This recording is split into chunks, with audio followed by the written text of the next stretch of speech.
Oh, it takes a team. It takes a team. Hi, everybody. Thank you very much for being here. Appreciate it. Welcome aboard. Just a reminder, it's a beautiful day, at least it was when I came in this morning, with the number of people it takes to get me up here on the podium. But they don't remind me to get rid of my lozenge. So I have to do that myself.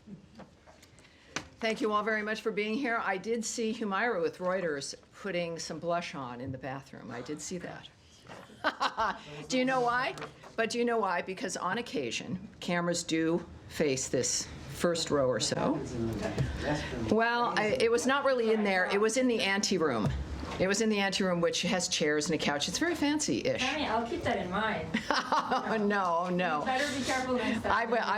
I will. I know you do not keep your sources or secrets to yourself. Well, you keep your sources to yourself, but not your secrets. Very much to myself. All right, yes, you do. Too much, so. Too much. All right, everybody, thank you. We do have a couple of announcements here.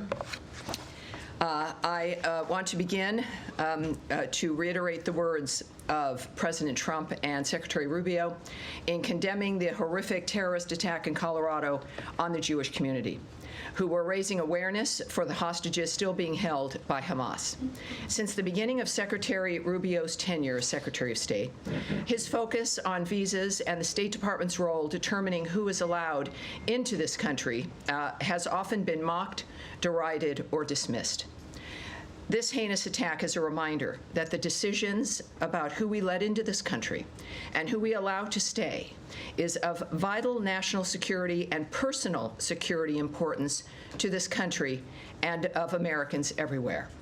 As Secretary Rubio notes about this attack, quote, all terrorists, their family members, and terrorist sympathizers here on a visa should know that under the Trump administration, we will find you, revoke your visas, and deport you. Also today, the State Department is taking steps to impose visa restrictions on several Central American government officials who are responsible for deals with the corrupt Cuban regime to import medical personnel in their forced labor scheme. As Secretary Rubio notes, these steps promote accountability for those who support and perpetuate these exploitive practices. The Cuban labor export program abuses the participants, enriches the corrupt Cuban regime, and deprives everyday Cubans of essential medical care that they desperately need in their homeland. Our goal is to support the Cuban people in their pursuit of freedom and dignity, all while promoting accountability for those who contribute to a forced labor scheme. By pursuing these visa restrictions, the U.S. is sending a clear message about our commitment to promoting human rights and respect for labor rights worldwide. We encourage other nations to join us in this effort, end quote. Further, we are closely monitoring Mount Etna's eruption yesterday. We are not aware of any U.S. citizens affected at this time, and we are monitoring the situation closely. We strongly encourage U.S. citizens in the affected area to monitor local news and follow the emergency instructions provided by local authorities. We will provide information to U.S. citizens in the area through the Smart Traveler Enrollment Program messages, our consulate websites, social media, and at travel.state.gov as necessary. This is also an important reminder for all Americans traveling to enroll in the Smart Traveler Enrollment Program at step.state.gov. That's step.state.gov. And that is what I have for you right now. Looking forward to your questions. Let me get this managed here as we move into the day with a number of issues I know on your plate. Sean Tandon. Thanks. Can I start with Gaza? Certainly. I know that Carolyn Levitt spoke to this a while ago, but yesterday Ambassador Huckabee in Israel made a statement saying that media reporting is incorrect in terms of senator incidents. Today we have the Red Cross saying that 27 people were killed, and Israel saying that they confirmed that they opened fire at first as warning shots in their description of how it transpired. Does the U.S. have anything to say about the deaths today and what it means for the aid effort there? Well, the first thing I'd like us to not do is conflate different episodes. the earlier Huckabee statement, of course, the ambassador in Jerusalem for Israel. There was a series of events that were fake news, that were debunked, that were reported, though, as having occurred. And then there is a situation where there were reportedly 27 casualties at a site today, and the IDF has noted that they are investigating. So I think that there is an important difference. It's important for us to recognize the difference, certainly in a war zone, but when there is news that is not true, for us to be able to point that out. But then also, as we appreciate the fact that the IDF is investigating the latest incident, and we'll be watching that report and investigation and keep you advised. Well, can I follow up on that? I mean, you're not disputing the 27 casualties today, I mean, regarding some. Well, clearly, the IDF is investigating a situation where there were casualties. So it's a number I can't confirm yet, but clearly we're going to get more information, and we'll be watching that and monitoring that closely. Sure, but with the investigation, does this give any pause to thoughts about how this is running? There's criticism throughout of the Gaza Humanitarian Fund, the idea that it's not a humanitarian, not following humanitarian principles by having, for example, the Israeli military around there. Does this give any pause, any rethink about how this is going, considering you've seen? Well, we wouldn't need, of course, the Israeli military as security. They wouldn't need to be there if Hamas would lay down their weapons and release all the hostages and the bodies that they're also holding. So let's not forget why this situation is maintained and is in the situation, the condition that we're in. It's important to not look at individual events in a vacuum in that regard, but also everyone has wanted food and aid to go through into Gaza. It is a war zone, and different kinds of decisions have to be made. People put their lives at risk to get the aid into those kinds of regions, and this is one of those cases. We'll find out through the IDF investigation what occurred, but the fact of the matter is, I think we are now at 7 million meals distributed to date. Now, obviously, we would like perfection. There is no perfection under any circumstance. We would like it to be even more, and they are going to be increasing, I believe, their sites, 4 more distribution sites that will include northern Gaza as well. So these are imperfect situations for catastrophic areas where the rest of the world has wanted this to be done. We have to try, and that's what they're doing. They're not only trying, they're succeeding in getting the meals distributed. And in the meantime, we're going to obviously be determining how that's working and how we can further improve, perhaps. And I would guess that they're going to, obviously, as the ones on the ground, make a determination about how to do this and refine it as we go on. Yeah, Andrea. Let me just follow up on that, because no one should jump to conclusions. We all have reporters on the ground. Israel has not let U.S.-based reporters in, but we have partners there and staff members there who have been courageously there since October 7th, doing this job. And if, unlike other war zones in Ukraine, in Iraq, and elsewhere, where U.S. reporters have always been in Vietnam, this is the first conflict where we have not been able to go in except with IDF escorts for particular photo opportunities. So that is one fact. But the ambassador, the chief diplomatic representative of the United States, ascribed a collective guilt to what he said was not just misleading reports in the fog of war. We all know what happens in some instances, and we're not sure of these cases. But to suggest that the press reports fostered anti-Semitism, which led to the death of the 2 embassy people here in Washington and to other anti-Semitic attacks in this country, is hyperbole beyond what is normal diplomatic practice. And as a journalist and as a member of this press corps, I think it's deeply offensive for someone who has... Well, I don't speak for Ambassador Huckabee. I understand, Andrea. I know. I understand. And I understand the depth of your work and the work, Andrea. I understand your work, the depth of your work, the work of people who cover war, and the dangers that exist. I don't speak for Ambassador Huckabee. I'm not going to parse what he has said, but what I can tell you is that inevitably, as we have all watched, the kind of Jew hatred and anti-Semitism that has been promulgated through media has been nonstop, even after October 7th, and that if you weren't involved in that and others who are not involved in that, that's not who he's speaking about.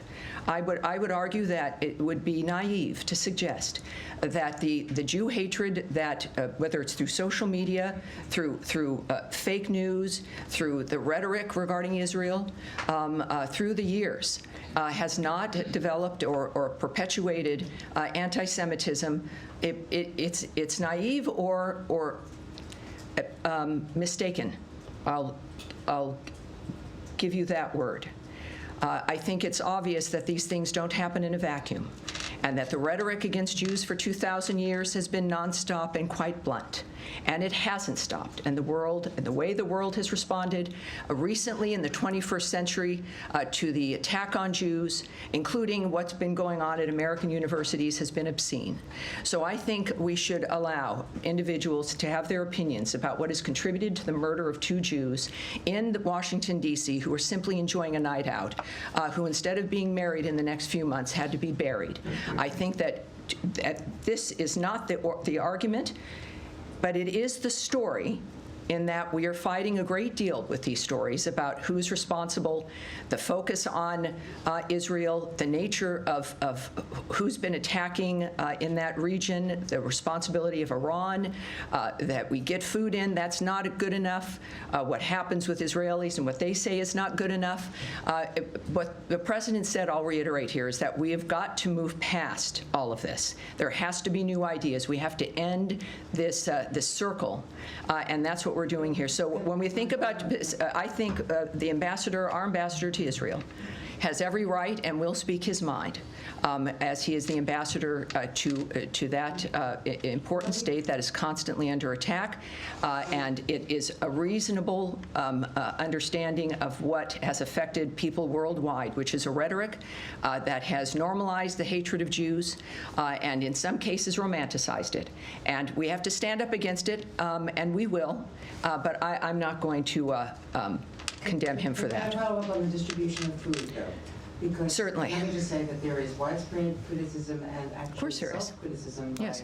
the consulting group that was supporting the foundation, which is backed out of it, that the distribution system was not as professional as either Well. the UN, or the World Food Program and other people who are used to working in this area, and that there should have been more distribution points where people would not have been told to line up. And Andrea, you know what? But these questions now, these are critiques of an environment that we've talked about regularly every day. But let me just say, Every time I'm up here, it is this critique of, I say 7 million meals have been distributed, but you know, it would have been, but not for you. It should have been those guys over there or these people over here.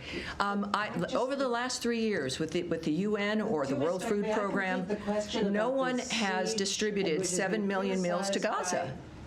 Many hundreds of thousands of people in Israel, as well as the Hamas, the families of the people being held by Hamas, are protesting this food decision. The former defense minister criticized these decisions. There is plenty of internal Well, I'm dispute over sorry, these Andrea, policies, I understand.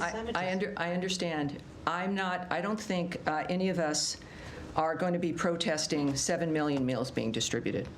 When we think about what the story is, there in that region and in general with everything that happens, someone's not going to be happy, someone's going to think it could have been done a better way, and yet it wasn't being done. It wasn't being done. This managed to be done. It is continuing on. I want as many meals to be distributed as possible. They seem to be doing that, and I understand everyone has their opinion, but this is not a debate about, who would have had the better idea. This is what's happening, and the meals are being distributed. And I thought, after 3 months of being harangued in this room by many of you about, don't you care about the starving Gazans? 7 million meals, and now we're being harangued about it's not by the right people. We have to move on from that. Yes, sir. I'd like to just follow up on your opening, if I could. Certainly. You said about the Boulder terrorist suspects that Secretary Rubio has said, all terrorists, their family members, and terrorist sympathizers here on a visa should know that under the Trump administration, we will find you, revoke your visas, and deport you. The terrorist suspects' family members are in ICE custody now. Have their visas also been revoked by state? I will not speak to the action taken for these individuals, so I can't confirm or deny that. I would say now, of course, this is in ICE's realm and perhaps also in DHS, and you should ask them about the next steps that they're taking and what will happen to the family in this regard. The revocation of the visas in State Departments. Well, but as I said when I opened, I'm not going to address that, whether that's occurred or not. Karen, sorry. Oh, yes, Matt, please, Matt Lee. Sorry, I just wanted to ask. Don't be sorry, you're never sorry, but that's all right, You're neither am I'm I. not. I want to ask one question about Gaza, but first. Yes. Is there paper coming out on this Cuba, or the Latin America Cuban doctors? Yes, there is. As a matter of fact, Oh, okay, because it should, missed it, I think this should already be out. It should already be out. So you will have a statement from the Secretary regarding the so-called Cuban doctors forced labor framework. I would suspect we'll also see a tweet. You might want to keep an eye on the Secretary's accounts. But yes, you will have a more extensive statement. But I have really poor service in here, so I. It's all right. See it. I just back on to what Audrey was talking about. So it is still correct that the GHF, this foundation, there is no U.S. involvement in it. There's no U.S. personnel involved or working for it. That is correct, right?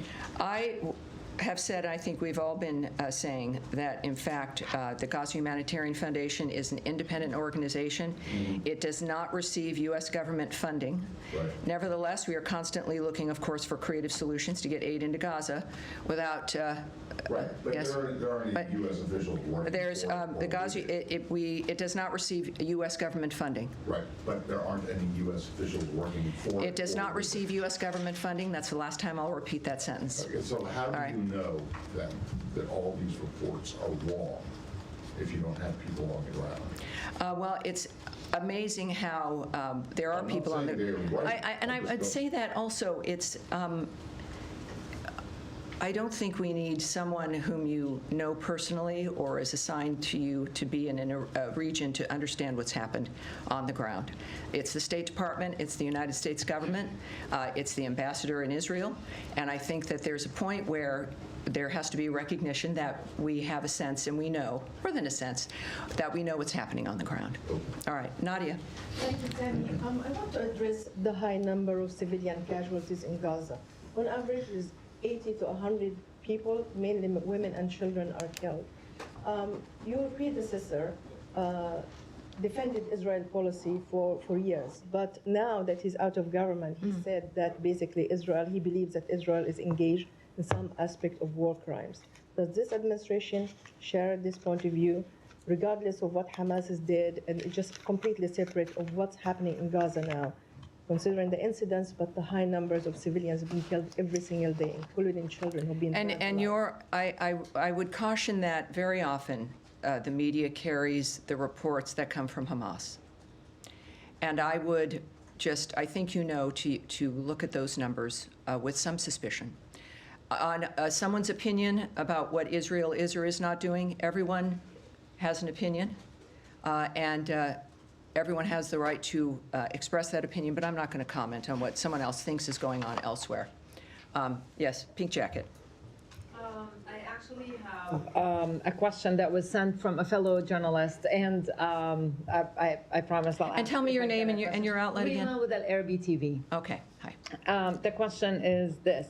Today, an article from the media line reported that the United States is considering imposing visa and trade sanctions on Chile due to the Chilean government's decision to hold weapon purchase from Israel. Additionally, the Chilean government confirmed that Mr. Rubio reached out last Friday to express his concern regarding the relationship between Chile and Israel. Can you confirm the details of the call and provide information on whether the U.S. is evaluating these sanctions? Well, we have a tendency to not remark on anonymous comments of things that may or may not have happened. So I can have them take back questions about the situation with Chile, but we'll get that to you later. And yes, sir. If it's something that I can actually comment on, and not an anonymous comment No. presented by someone else to you. Who is going to be after Morgan Ortega's the envoy to Lebanon? And the reason I'm asking is because I'm going to be there next week. So I just Right. I'm not going to speak on personnel here or decisions that will be made by our special envoy. Yes, sir. Just on the aid provision to Gaza, I mean, you'd said that there was a sense that people were criticising this because it was the wrong people doing it.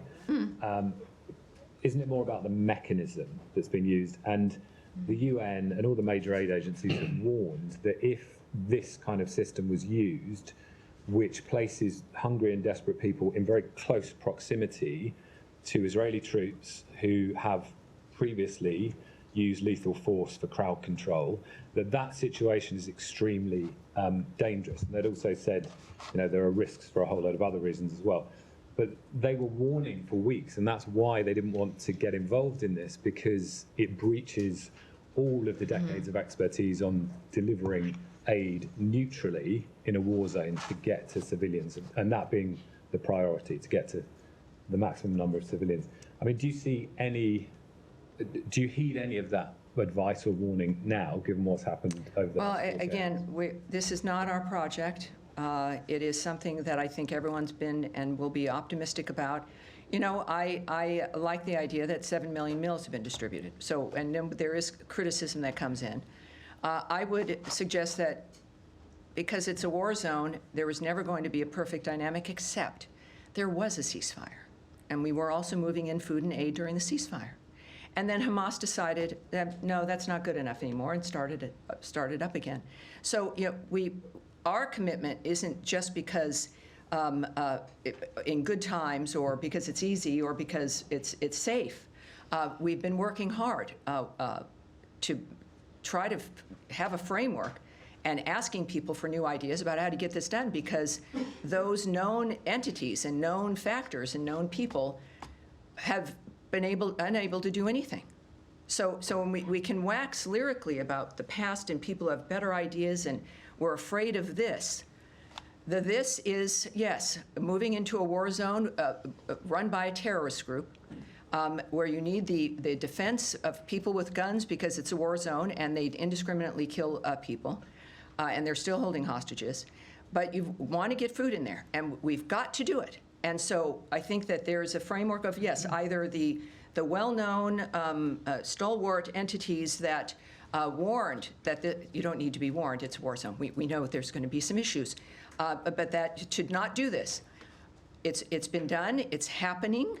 It is, yes, dynamics are dangerous, and there are 7 million meals that have been distributed. I can't stress enough that is the story, and that will always be the story. And in the meantime, hopefully things will be refined and people learn. Nobody wants this environment. And we wouldn't have it if Hamas actually behaved like human beings.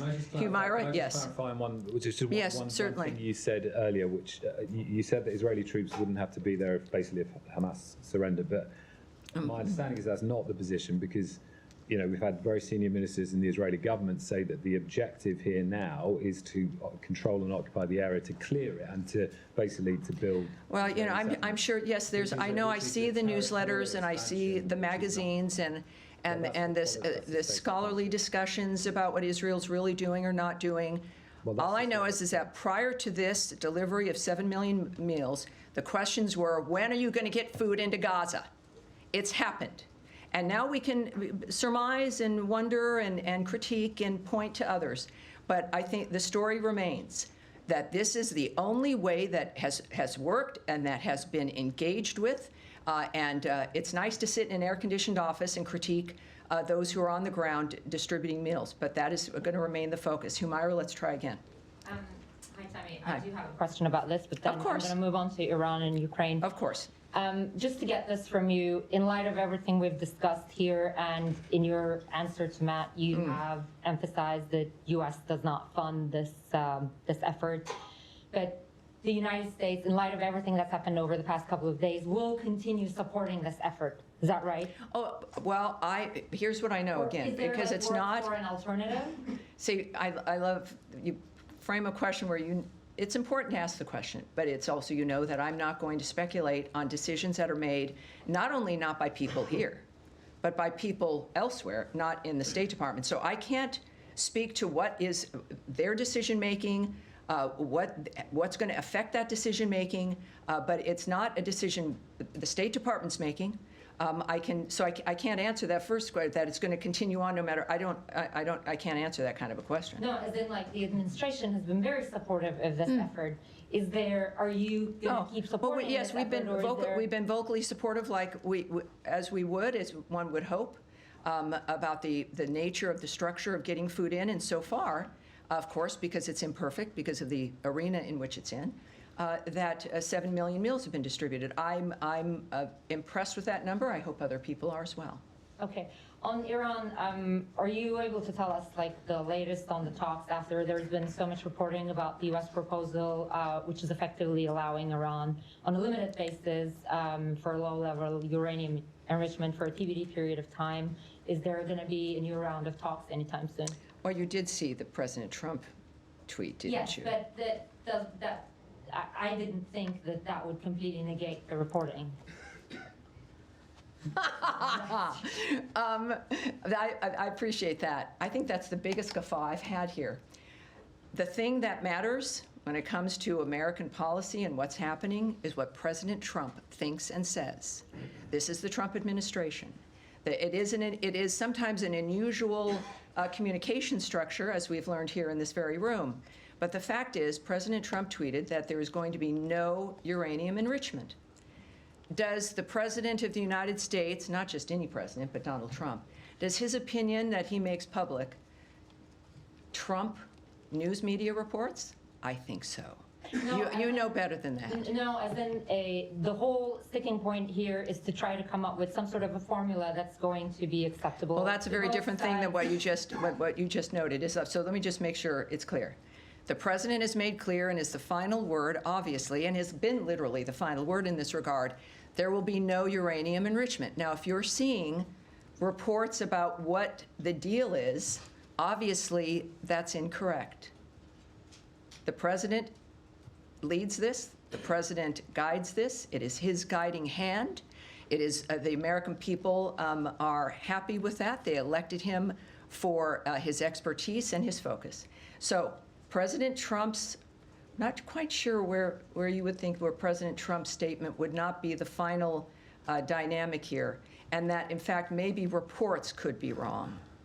That's not what I said. All right.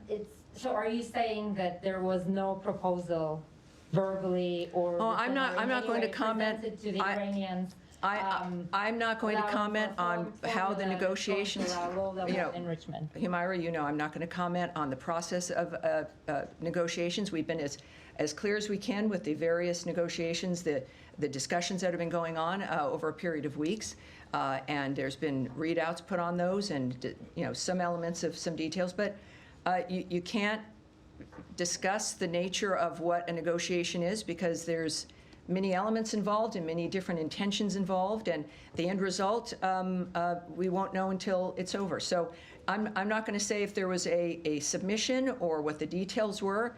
What I do know that is public and blunt is the President of the United States statement about what it won't be, and that is the one thing we know at this point.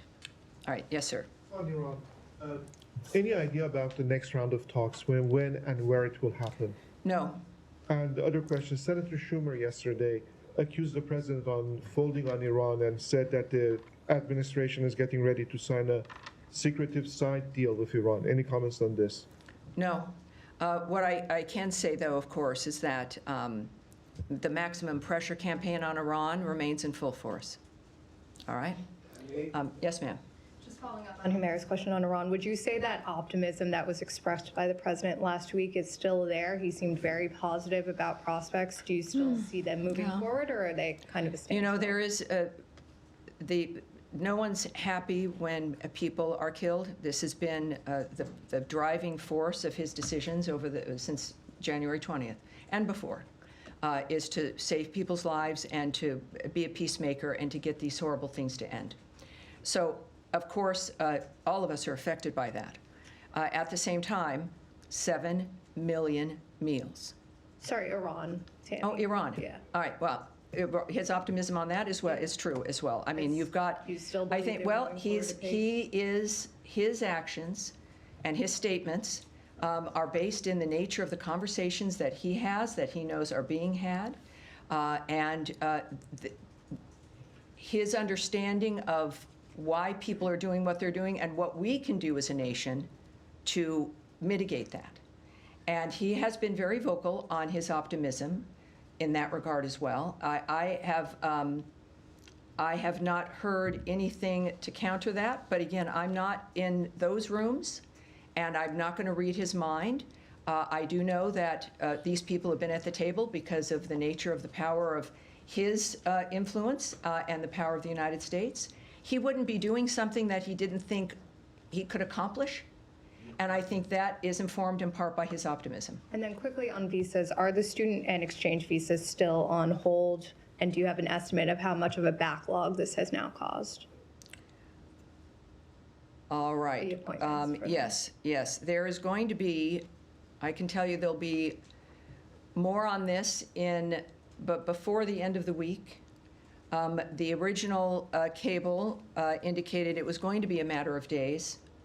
And I think that this is a sense of making sure that embassies and consulates are prepared to make sure that all the steps that are needed are able to be taken, and just making sure that things were in order, that this is not a never-ending dynamic, and we are looking at, again, an update in a matter of days in that regard as well.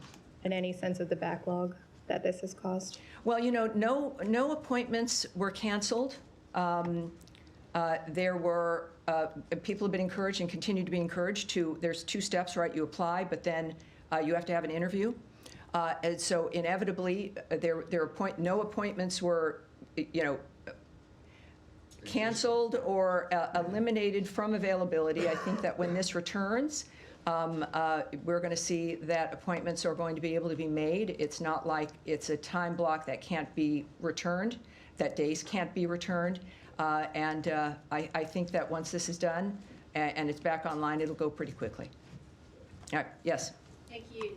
Just to follow up on the Gaza Humanitarian Foundation, you mentioned that the IDF is looking into investigating the incident that happened most recently out Yes. of several incidents of violence. You highlighted that they're succeeding in getting millions of meals distributed, and you said that in the meantime, we're going to obviously be determining how that's working and how we can further improve this.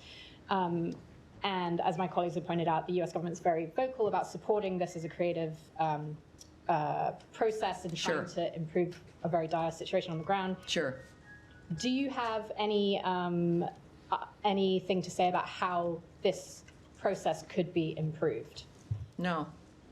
There are people more knowledgeable than me, obviously, who are on the ground, who do this for a living, who are experts. I have no comment. No one here is going to have a comment or advice on how things should move. It's just the opposite. I spent 25 years in media doing exactly what you're asking. And it's a different language, but I'm here to just at least certainly try to get the details to you without opining or making suggestions. Yes, sir. Could I just follow up on one? Sure, one more. Do you agree that the area of improvement would involve something to do with the security situation and reducing? I will not speculate or give advice or muse on any aspect of that issue or pretty much any other. Can I have one? All right, yes, sir. No, we're going to move on here. Yes, sir, go ahead. Thank you, Tommy. I was staying in Gaza, but in different aspects. Lately, in the last couple of days, there was some developments in the negotiations toward reaching a ceasefire. There was a new U.S. proposal. Hamas wanted to enter some changes to it. It was not acceptable by the U.S. Yesterday, Hamas announced that it's willing to enter a non-direct negotiation with Israel to reach a framework that will lead to a ceasefire. Are you supportive of this? Well, I'm here to tell you what we know at this point. I'm not going to discuss something that is either in the midst of something being discussed with a foreign country. It's not my position to do that. At the same time, of course, we've made it clear that Hamas has to stop acting recklessly. We certainly can note that.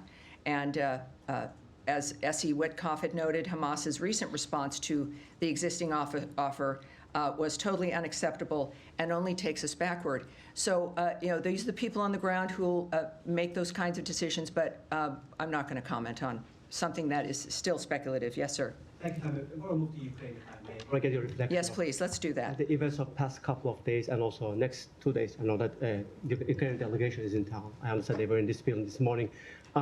We are in the second week of the president's latest 2 weeks deadline, if you want. And the Ukrainians said that yesterday they met with the Russians, and whatever they put on the table, which was the last minute, they didn't have time to respond. Is it your concern that there's slow walk in the process, and what do you expect from the talks in next 2 weeks? Well, I would disagree with your characterization that it's the latest 2 weeks deadline, right? Is that what you meant? There is, again, a commitment to not have this go on for months or to have meetings about meetings. It's not going to go on for a year. The president and the secretary want an accomplishment and a deadline. They know what can be accomplished. And sometimes, remarkably, in negotiations, you have some progress. And then things move forward, right? Then you actually can make a difference, and you're somewhat flexible in being able to make it work. So I think that it is has to be taken within that framework. As far as the negotiations between Ukraine and Russia, we did not have a delegation there. I think we are certainly reading a lot of things in the media, but as the president has said, and as the secretary has noted as well, this has now got to be between the parties. And there's some discussion of the exchange of wounded prisoners and very young prisoners, and we can read that in the news. But again, we do look at what people do, not what they say. According to media reports, the Russian side, they are beefing up their demands. Not only they cover Ukraine, they also talk about Georgia, Moldova, and their NATO aspirations. Does the United States have any position on that? Well, we've seen those reports. He's asking about Georgia and Moldova, the support of additional countries, et cetera. We've seen those reports, and we continue to support direct talks between Russia and Ukraine. We, of course, have said repeatedly there's no military solution to this conflict, and the president supports, though, any mechanism that leads to a just, durable, and lasting peace. Any mechanism, but we'll have to see where that plays out. Yes, sir. Thanks, Tammy. 2 questions for you. Number one, Career Ambassador David Hale met today with the Lebanese Prime Minister. Was Ambassador Hale there in his capacity, the State Department, or in a private capacity? I'm going to have to take that back and get that back to you. So, Second topic. Yes. The French presidential advisors spoke with their Israeli counterparts today, said they would not be moving forward with unilateral recognition of the Palestinian state at the upcoming UN two-state solution conference. I'm trying to get a sense of the American posture and policy toward this upcoming conference, because obviously the Trump administration is not a proponent of moving forward with a two-state solution at the moment. Is it to take a hammer to this conference? Is it to work within the contours and try to find like a bridging solution with everybody? I mean, what is the approach to this conference from the State Department? Well, I would consider that a discussion of a diplomatic strategy, or certainly plans that one would have or not have when we're discussing something as serious as this. It's good news if what you indicate is correct, that the French have backed away from what their plans are. But this is Israel. Obviously, you can also check with Israel when it comes to their position in this regard. But I won't discuss from this podium what our plans would be at the UN or at any other conference. Yes, sir, at the end. Hi.